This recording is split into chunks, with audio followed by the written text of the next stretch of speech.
Hi, my name's Dave. I'm also known as InfectedFlinch, and I've got Mark Johnson here from the Joy of Sticks. Mark Johnson. Full name. We've gone formal. Formal. Mr. Mark Johnson here for all your Atari ST needs. And also Stubborn. Big Wigger, 69. of the 69 variety. Feeling ill. Feeling ill after Club Drive. Yeah, it was a bad choice. You know when your subscribers just plummets? Because they've all thrown up and ruined their expensive laptops. Just, Their iPads. yeah, just like, bleh. Dual? Yeah, that would suggest the two-player mode, wouldn't it? Game options select, dude. Oh wait, what's going on here? Fat vectors. Vectors. Tempest Dual? I don't know what I'm doing. No. I've no idea. I'm trying to get either. 2 players. Oh, hang on. There we go. 2 of us. Check that out. What? I don't know. I don't know. There we go. I think, yeah, you're selecting level. Got square. Oh, we're in. Oh, you're shooting each other? Oh yeah, it does. Yeah. Can you see me? Oh, there we go. Oh, that's well confusing. It is a bit. Can we shoot each other or not? You're up at opposite ends and you're shooting each other. Yeah, you can actually kill each other. That's weird. Man, that's mental.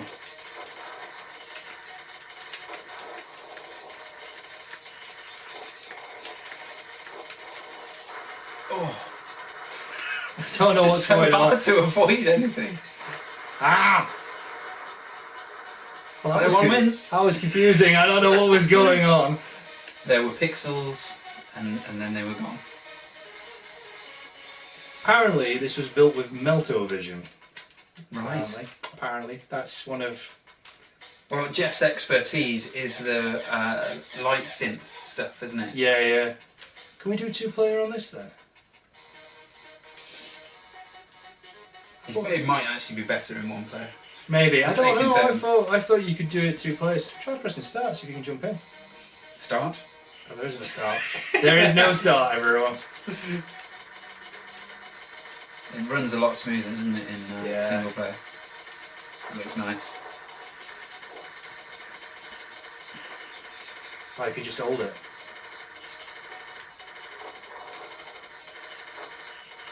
Do you ever play Space Giraffe, guys? I've played Space Giraffe. I thought it was great. Mm. It's one of these games where you can just. Is that the easily one get we over tried it. to play with the helpful goat? Oh no, that was Helpful goat. that was Revenge of the Mutant Camels. You have a goat that helps you, don't you? Yeah, what system did you play that on? ST and it didn't work. No. See, I think this is probably one of the better games for. Yeah, it is highly regarded, isn't it? You hear that nonsense with Atari and Jeff Minter recently? Oh yeah, where apparently they wouldn't let him make TXK, weren't it? Yeah. They say it was like copyright infringement even though it wasn't actually called Tempest. Yeah. It's like bollocks to that. But basically he can't afford to fight it. Yeah, so he's had to basically take it down, hasn't Yeah, it was on the Vita. You consider how many rip-offs there are around these days that don't actually add any kind of creativity or anything new to the game. They're just blatant rip-offs of what someone else has done. Yeah. Jeff Minter's work is not that at all. I mean, you look at TXK and you can see it's built on the foundations of Tempest, fair enough. Yeah. But he's added so much to it. Yeah, and that's the thing, it's like, if that's not acceptable, then like, that's a minefield for other games. Like, you borrow like Batman's combat system, can you be sued? Yeah. Like, if you like make Shadow Mordor. I think a lot of the problems were is that Atari's just got no money, so I think probably that might have been one of the reasons why they were a bit antsy. I think a big problem is that it looks so similar. Yeah. So somebody who doesn't really Yeah. know games, they could look at Tempest then look at TXK and they'll just say, yeah, well that's just a copy, isn't it? An iteration of the same. You know, like a judge or somebody, if they're not au fait with games. Well, I mean, you could say that about Space Giraffe, but Space Giraffe is not the same game. No. Although it looks very similar to Tempest, it plays really, really differently. And if you try and play it like Tempest, you don't get anywhere with it. I think it's just Atari isn't the Atari he knew back in the day, because I think... It's been through like 5 owners or something. Yeah. And now... Have you seen about the PC games they've been doing recently? What, Atari? Yeah. No. They're like really cheap, like shitty, like indie style... like they made an Alone in the Dark, which is like trying to cash in on the whole... I remember that. You know, when you're wandering around in a room being like chased and stuff. They've just like made a cheap knockoff one and called it Alone in the Dark. And the thing is, you're neither alone or in the dark in it, because it's co-op. Is it co-op? Yeah, and you get a torch or something like that. I don't know. I saw a video of it.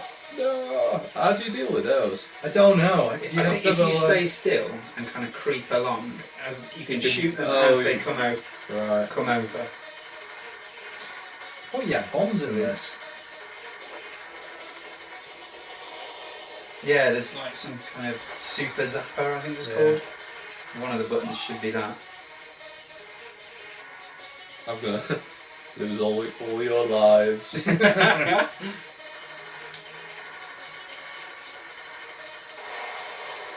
Eat electric death. Oh, was that the bomb? Because the problem I have with it, you can see where Atari are coming from the legal perspective. Yeah. It's their IP, they have to protect it. Mm. But at the end of the day, this is someone who's poured their heart and soul into a game over decades and have made something truly amazing.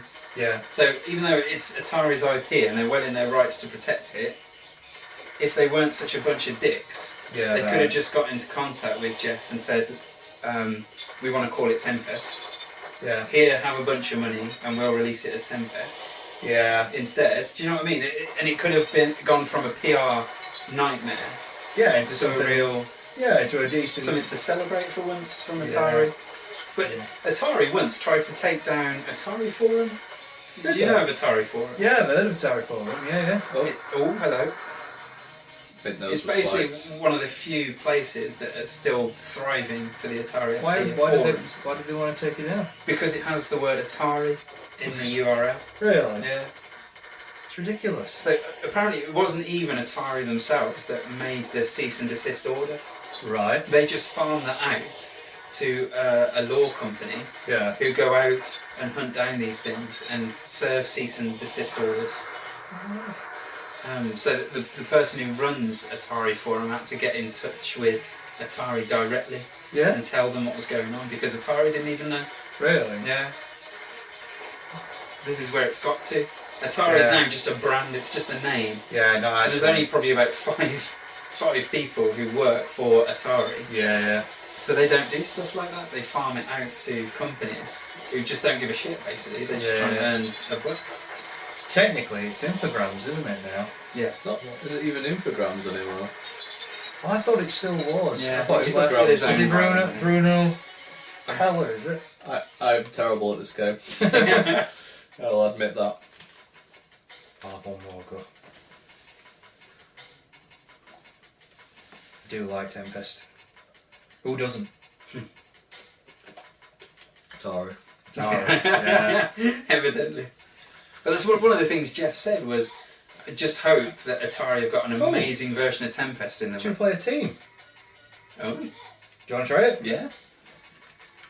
Yeah, he was saying that I just hope that Atari have got an amazing version of Tempest. Yeah. In the works. Just going to sit on it, yeah. But they probably haven't, have they? No. They probably just want to sit there and reissues and put these them on PC compilations. games, they've done like one that's like Asteroids. No, that's more like it. It's one of Asteroids where it's like a first-person thing where you're on like the moon and you have to go around gathering resources. Yeah, that was and terrible, stuff. didn't it? It's like they just keep putting out these really shitty games. The Space Invaders is one of those rare things where they've actually, reinvented the wheel and made a really good game. Yeah. Have you played Space Invaders Extreme? I've heard of it, and I've heard it's quite good. Yeah, that the it's DS really one? good. And it actually involves Jeff Minter. He did the background graphics for it because there's a lot of that kind of light synth stuff in the background, Yeah. and he did that part of that game. But it is really good. Kind of adds power-ups and stuff like that. Yeah. But a really good system of power-ups where there's lots of different colours of enemies, and you've got to shoot 4 of one colour and then 4 of another colour, and depending on which colour you accrue, it gives you different power-ups. Okay. So really, rather than just trying to take out all the aliens, you're trying to be I seem meticulous about it and be accurate. I know the PS1 Really works. Space Invaders one used to do that. And then the power-ups themselves are actually really good. Yeah. You get like really powerful beams that annihilate rows and rows of enemies, and bombs and different things like that. I did that work something really well. similar with Pac-Man with like Championship Edition, and it added a lot of I like that though. Yeah, really me nice too. tweaks. Yeah.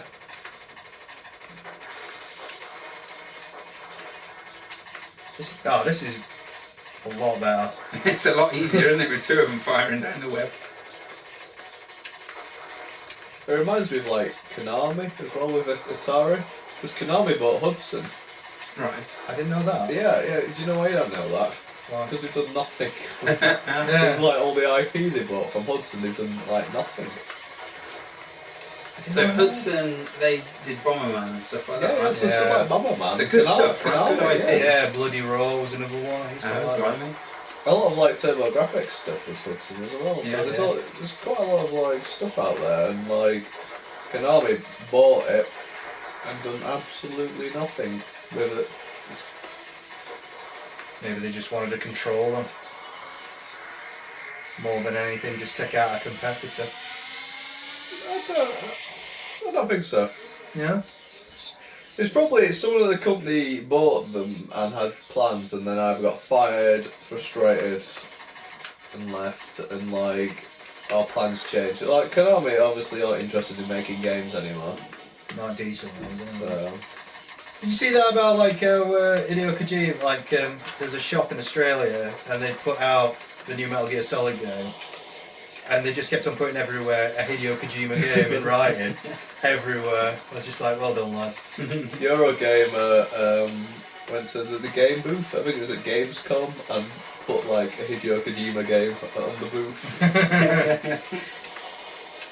They must know. They must know what they're doing. They know, surely. they just don't care. That's it. I think that's it. It's like you do what you like. They just don't care about it. Like, Yeah. Oh, I'm liking the fact that it's 2-player. This is so much better.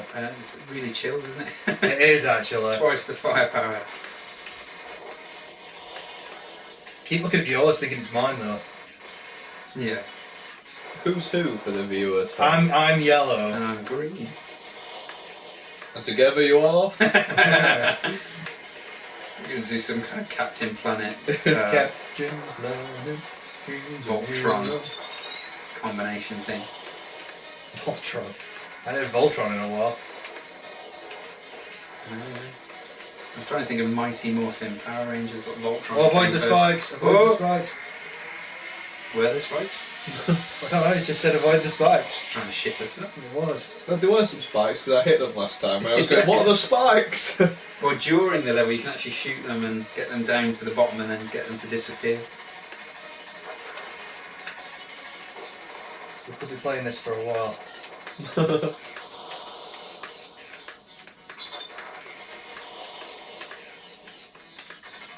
I think this is a nostalgia journey in the making. Oh. Yeah. I don't know if it ends though. That's the thing. Does the game end? I don't know. That's a good point. I don't think it does. Oh, shot you. Oh, that's good then. When you die, we don't start over. I think you got an extra life, didn't you? Just as I died. Yeah. A-okay. Covering for my mistakes as usual there, Dave. Good man. Ooh, it's a big huge U. This was on at Play Manchester, wasn't it? It was. Yeah, the had the VR headsets. Oh, nice. It was a right trip. He had a game that was a bit like Asteroids, but you controlled your ship using head motions, so you sort of looked where you wanted to go. Wow. And like after a while, it was just like it was like it was going where you was thinking. Yeah. Like it's almost like you're controlling it with your mind because Wow. you know it's just that. It just sort got of that like, intuitive. it was that intuitive, yeah. Very You cool. because the ship sort of auto fired. And you just sort of moved it around and aimed it, and it was just second nature.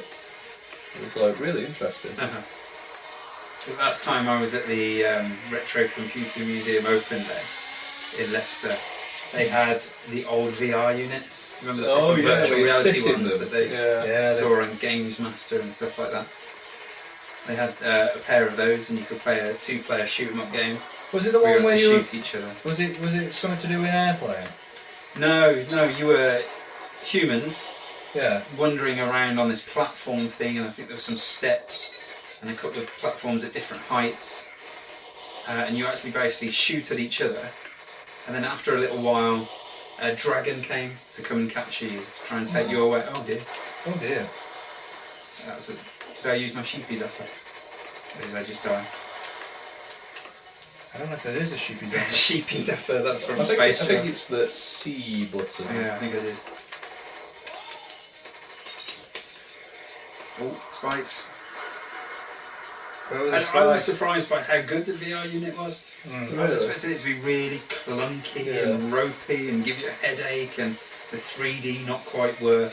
Because as a glasses wearer, most 3D stuff doesn't really work I brilliantly. can imagine. But it worked really well. It was really immersive. You know, the frame rate wasn't brilliant, which kind of, you know, affected it a bit. Yeah. But after a while, it wasn't like you were thinking, I've got this massive clunky thing on and controlling it. You were actually in that world. So remember Crystal Peaks? That's the one I was thinking. They had an of, yeah. arcade there, and they installed these VR machines in the centre, and like you had to sit in them and everything like that. And they look like so futuristic in that like 90s future way. Yeah. But it cost like £5 or something like that. Yeah, it it did, was yeah. really expensive, so I never had a go. I went on it once and it was like a World War One like dogfighter thing, World War Two thing. Oh, okay. Yeah, it was good. I enjoyed it. I only played it like once or twice, but as you say, it was really expensive. It's like I collected all my pocket money and went on Yeah. it. It's the kind of thing you have to experience once, I reckon. I still think it's going to be a bit of a gimmick and not, It will be. I not gotta say. take off massively. But the problem with VR is like you're separated from the world. Mm. So like, just if your phone rings or someone's at the door, just lots of mundane stuff. If you need a wee, something like that, you've got Like, it. I mean, you can take it off, like if you need to stop. But if something in the outside world happens, Yeah. you need to know about it, really. This game's so addictive. You'd have to like maybe go in like a closed room and get some string and tie it around one of your toes and bring it up to the door. And then when someone opened it, it would pull at your toe. You're like, oh, someone's trying to come in. Oh.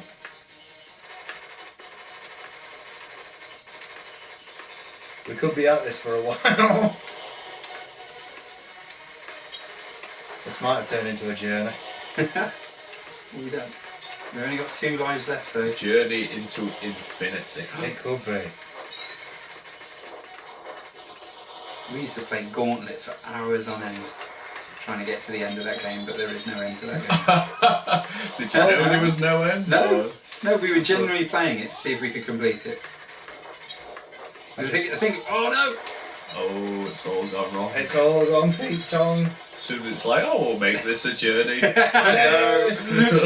Jeff's like, no you won't. Jeff Watch out for the spikes, which you can't see as you're going down because of television alba. we need fat vectors. We do. Put fat vectors on. PH fat. Oh, Ooh, this is a tripper. Oh, there's a great video on YouTube from Jeff Minter that covers all the different conversions of Tempest. Yeah. You should check it out.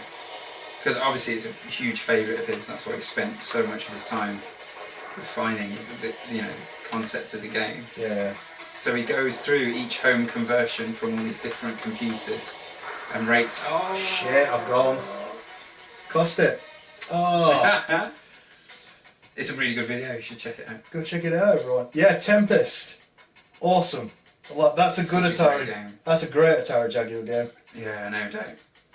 And yet, it's one that doesn't really take advantage of the 64-bit hardware that Yeah. they're shit in the bed about. Yeah. That was a lie. It was a lie, yeah. I think it was closer to...